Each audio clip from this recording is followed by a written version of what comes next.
Question number 8. Sorry, question number 7. Next is question number 7. A person is standing on a truck moving with constant velocity 14.7 meter per second on a horizontal road. The man throws a ball in such a way that it returns to the truck after the truck has moved 58.8 meter. Find the speed and angle of projection as seen from the truck and as seen from the road. So, this is a truck moving with 14.7 metre per second, ठीक है, और there is a man standing on it. He throws a ball. He throws a ball, कोई भी direction में, suppose theta angle है. He throws a ball. तो इसने ball को ऐसे फेंका कि जब ट्रक 58.8 मीटर दूर चला गया, 58, दिस डिस्टेंस इज 58.8 मीटर दूर चला गया, तब ये बॉल वापस आके यहीं पे लैंड कर गई, ट्रक में ही लैंड कर गई, ठीक है. तो what should be the velocity and angle of projection as seen from truck and as seen from man. सबसे पहले हम देखते हैं as seen from man, as seen from truck and as seen from ground. तो सबसे पहले देखते हैं as seen from truck. Truck के रेफरेंस में अगर हम देखेंगे, ये आगे की तरफ जा रहा है 14.7 मीटर पर सेकेंड से, ठीक है, आगे की तरफ जा रहा है 14.7 मीटर पर सेकेंड से. और बॉल जब थ्रो हुई थी ऊपर की तरफ, बॉल को जब उसने फेंका, नॉट ऊपर की तरफ एग्जैक्टली, जब उसने फेंका तो बॉल को की भी स्पीड होगी 14.7 मीटर पर सेकेंड. हम ये मानते हैं कि इसने यू स्पीड से इस एंगल में फेंका, ठीक है, क्योंकि अभी हमें एंगल पता नहीं है कि उसने किस एंगल से फेंका, हमें एंगल निकालना है. तो सपोज उसने यू स्पीड से at an angle theta with the horizontal उसने बॉल को थ्रो किया, ठीक है. तो विथ रिस्पेक्ट टू अगर हम ट्रक देखते हैं तो 14.7 सेकेंड माइनस करेंगे पीछे, तो इसकी स्पीड कितनी हो जाएगी, यू कॉस थीटा ही होगी.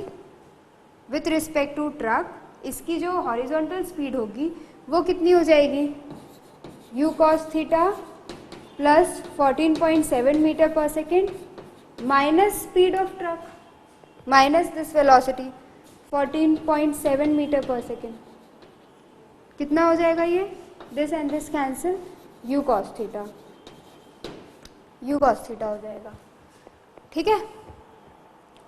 सो आफ्टर टी सेकेंड हमने इसको रेस्ट पे एज्यूम कर ही लिया है, ये रेस्ट पे है, ये भी कहीं नहीं जा रहा है, तो u cos theta into t is 0. हम रिलेटिव टू ट्रक इसकी वेलोसिटी देख रहे हैं, ठीक है. तो जब हमें ट्रक के रेफरेंस फ्रेम में इसकी वेलोसिटी देखना है तो हम क्या करते हैं, ट्रक की वेलोसिटी को 0 कर देते हैं. ट्रक की वेलोसिटी को 0 करने के लिए हमें पीछे की तरफ backward 14.7 metre per second add करना पड़ेगा, ठीक है. तो इसमें भी उतना ऐड होगा 14.7 मीटर पर सेकेंड, इतना ही ऐड होगा.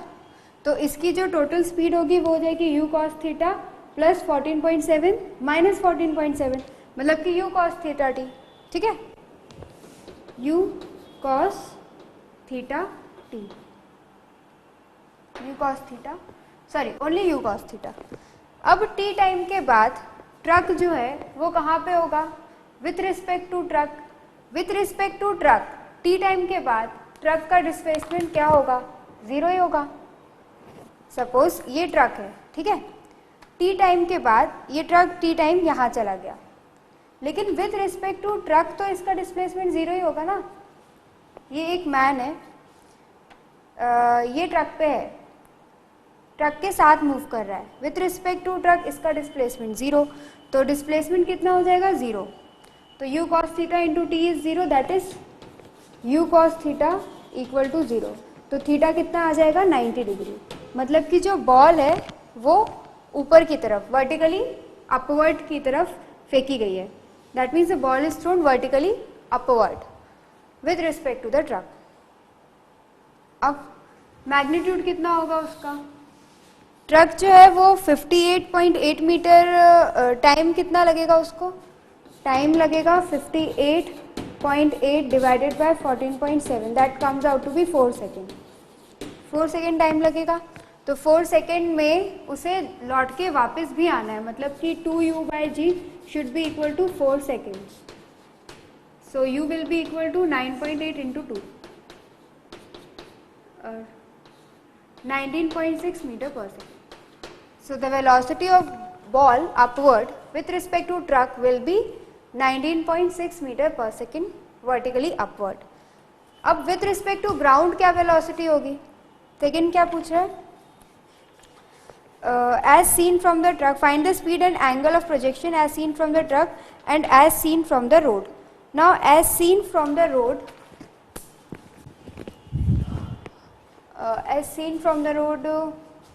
I am making it here, I am rubbing this part.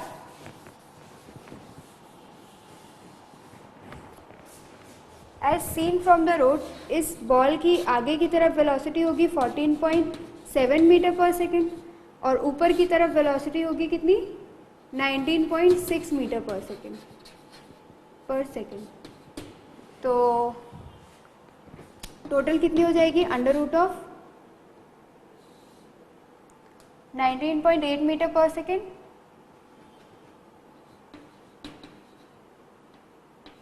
19.8 square plus 14.7 square plus resultant क्या होता है, रिजल्टेंट वेलोसिटी होता है resultant of any two vectors is equal to a square plus b square plus 2ab cos theta, ये होता है। तो ये हो जाएगा a square plus b square plus suppose ये एंगल थीटा है इनके बीच में, ये जो रिजल्टेंट है वो ये है और इसके बीच में एंगल थीटा है, तो ये हो जाएगा a square plus b square plus 2 into A B that is 19.8 into 14.7 cos theta, ये अंडर रूट। इसको आप सॉल्व कर लोगे तो you will get the answer velocity. tan theta कैसे निकालेंगे, tan theta will be equal to how much, vertical divided by horizontal, 19.8 divided by 14.7, ये हो जाएगा tan थीटा। यहाँ से थीटा आ जाएगा, theta will B tan inverse this, scientific calculator से calculate कर लेना, you will get the value. Okay, next is question number 8। The benches of a gallery in a cricket stadium are 1 meter wide and 1 meter high. A batsman strikes the ball at a level 1 meter above the ground and hits a mammoth sixer. The ball starts at 35 meter per second at an angle of 53 degree with the horizontal. The benches are perpendicular to the plane of motion and the first bench is 110 meter from the batsman. On which bench will the ball hit? तो batsman जहाँ से batting कर रहा है, जहाँ से उसने hit किया बॉल को, that point was at a height of 1 metre from the ground, this is 1 metre. Okay, तो इससे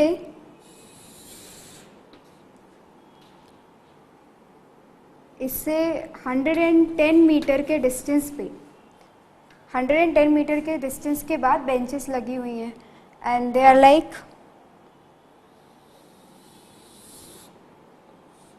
this is first bench, second bench, third bench and so on, is vertical.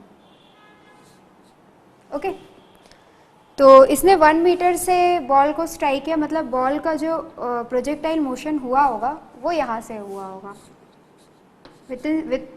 with speed u at an angle 53 degree with the horizontal। ठीक है, ये height होगी 1 metre, ये height भी हो जाएगी 1 मीटर, ये हाइट भी 1 मीटर, ऐसे सक्सेसिव ये जो इनकी हाइट है दैट इज़ 1 मीटर और इनकी जो विड्थ है दैट इज़ ऑल्सो 1 मीटर। ठीक है, तो you need to find you need to find on which bench will the ball hit. तो बॉल का जो मोशन होगा वो किस टाइप का होगा, कुछ ऐसा होगा और किसी बेंच में जाके बॉल हिट करेगी, ठीक है। तो सपोज बॉल जो है वो इस मोशन पे बॉल जो है वो इस बेंच पे हिट करती है, तो क्या हम बता सकते हैं ये लेंथ कितनी होगी। Suppose this is first bench, this is second bench, this is third bench and this is fourth bench. अगर वो फोर्थ बेंच पे हिट करती है तो ये लेंथ कितनी हो जाएगी, 1 मीटर माइनस हो जाएगा। अगर हम इसे,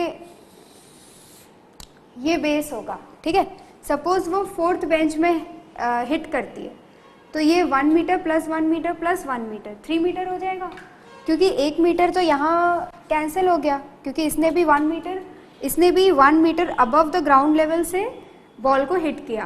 तो अगर सपोज ये n बेंचेस है और ये डिस्टेंस हो रहा है n, क्योंकि ये डिस्टेंस में तो ये कैलकुलेट हो रहा है 1 + 1 + 1 + 1 n, तो ये जो हाइट होगी इतनी, यहाँ से लेके यहाँ तक की, ये हो जाएगी n-1 मीटर, ठीक है। तो from this diagram we can say that x will be equal to 110 + n metre. Suppose यहाँ कहीं हिट करता है और x, y इसके पॉइंट, इसका जो पॉइंट है दैट इज x, y, तो x will be equal to 110 + n and y will be equal to how much, n-1। यहाँ से हम हाइट देख रहे हैं, ठीक है। तो y जो हो जाएगा वो n-1 होगा, where n is the number of bench, n is the number of bench और this distance you can say, ठीक है। तो एक तो x और y के बीच में ये रिलेशन आ गया। मोशन ऑफ ट्रेजेक्ट्री में हमने पढ़ा था x जो है किसी भी टाइम पे u cos θt होता है, u cos θt, and y is equal to u sin θt minus half gt square. Do I need to derive this? एक बार इसे डिराइव करके बता देती हूँ। प्रोजेक्टाइल मोशन, सपोज ये एक प्रोजेक्टाइल मोशन है, u इनिशियल स्पीड है और एंगल थीटा से प्रोजेक्ट किया है, तो किसी भी टाइम t पे ये पार्टिकल यहाँ पे है x, y, ठीक है। तो इनिशियल वेलोसिटी उसकी कितनी हो जाएगी, u cos theta i cap plus u sin theta j cap, u cos theta i cap plus u sin theta j cap. Displacement कितना हो जाएगा, x माइनस डिस्प्लेसमेंट हो जाएगा x i cap plus y j cap, right, x i cap plus y j cap. Displacement ये हो जाएगा after time t and acceleration will be equal to how much, -g j cap, ठीक है। तो s is equal to ut plus half at square आप लगाओगे तो you will get x i cap plus y j cap will be equal to s is equal to ut plus half at square, that is u cos theta t i cap plus u sin theta t j cap minus half at square, half g t square j cap, ठीक है। आई cap को compare कर लोगे और जे cap को compare कर लोगे, तो जब इसे और इसे कंपेयर करोगे तो x is equal to how much, u cos theta t आ जाएगा और y will be equal to u sin theta t minus half gt square आ जाएगा, ठीक है। तो ये इक्वेशन यहाँ से आती है। अब उसके बाद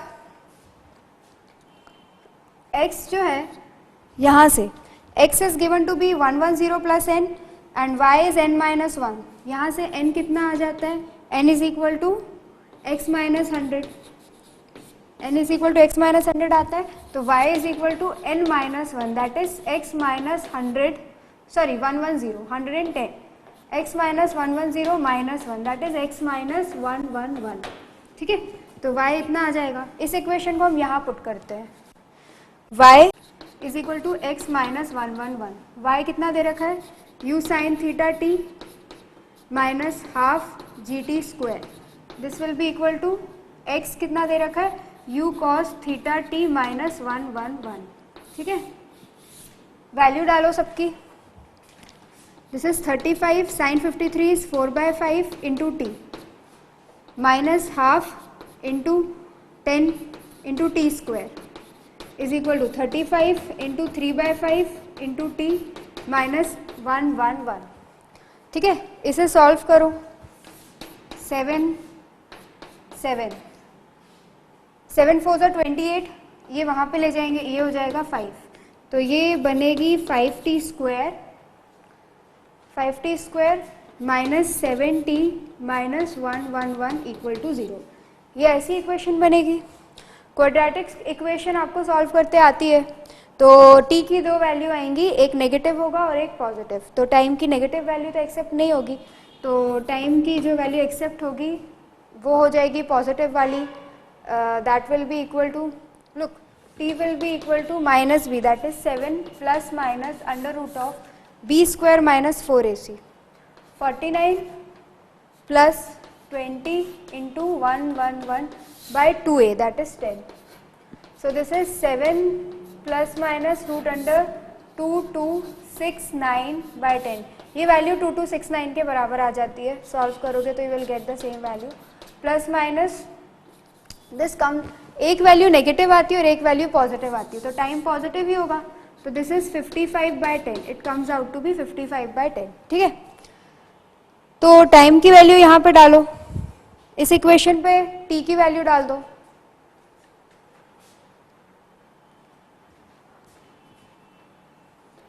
x इज इक्वल टू कितना दे रखा है, x is equal to 110 plus n दे रखा है, और यहाँ पे x is equal to u cos theta थी, तो x को u cos थीटा t डालो, that will be equal to 110 plus n, u 35 into 3/5 into t कितना दे रखा है 55 by 10, this is equal to 110 plus n। इसको सॉल्व करोगे तो n will be equal to 21 into 11/2 minus 111। ठीक है, ये 7 3 से 21 और ये 2 और ये 11। ठीक है, तो 21 into 11/2 minus 111, n comes out to be 5.5, n 5.5 के बराबर आएगा। अब देखो, ये है 1, ये है first bench, 2 second bench, 3 third bench,